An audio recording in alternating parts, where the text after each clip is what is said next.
We're going to select part of a second image to add to the background image we just prepared. Combining two pictures like this is called making a composite image. You can select elements from an image using two simple tools from the toolbox.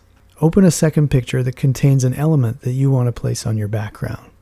Go File, Open Image, and open the picture you want to work on. It'll open in its original dimensions, probably much larger than 800 by 600 pixels. If it's much smaller than 800 by 600, you should probably not use it. When you resize it to make it bigger, you'll see lots of ugly pixelation. You'll need to select the element you want to composite, copy it, and paste it onto your background image. We may want to resize the element once we see it on the background, so we'll cover that too. There are two simple tools for making selections in your toolbox. The first is the lasso tool with the eraser. Zoom in or out on the image using the navigator so you can see the whole object that you want to select. Click on the lasso tool in the toolbox. Left-click and hold and follow the contours of the image element that you want to select with the lasso. Don't let go until you've outlined the whole element. This can take some time, but once you've made the selection, you'll see what they call the marching ants around the selection. If you selected some pixels you don't want, don't worry, you can erase them later. If you failed to select all the pixels you want, start again. Once you've outlined the element, if you click on the image again, you'll lose your selection. So don't do that unless you want to make that selection all over again. The next thing to do is go to the Edit menu and copy your selection, or use the universal shortcuts to copy the selection.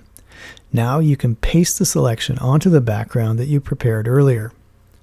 If the selection was not perfect and there are some extra pixels you don't want, use the Eraser tool to remove the extra pixels.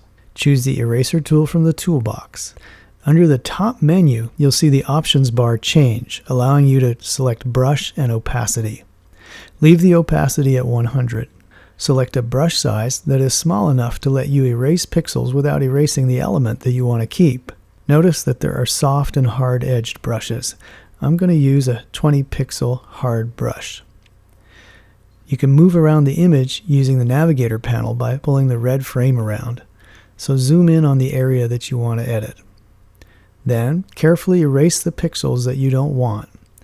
If you make a mistake, step back using the history panel. While we're cleaning up that selection, let's talk about layers.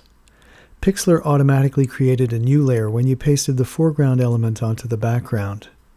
The new layer is highlighted in blue. That means it's the active layer. It's ready to be edited. Each part of your image is on a separate layer. Layers are stacked on top of one another. Pixels on the topmost layer will cover pixels underneath it. Blank areas of a layer will let pixels on lower layers show through. As we erase unwanted pixels from the silhouette layer, the pixels on the background layer are allowed to show through.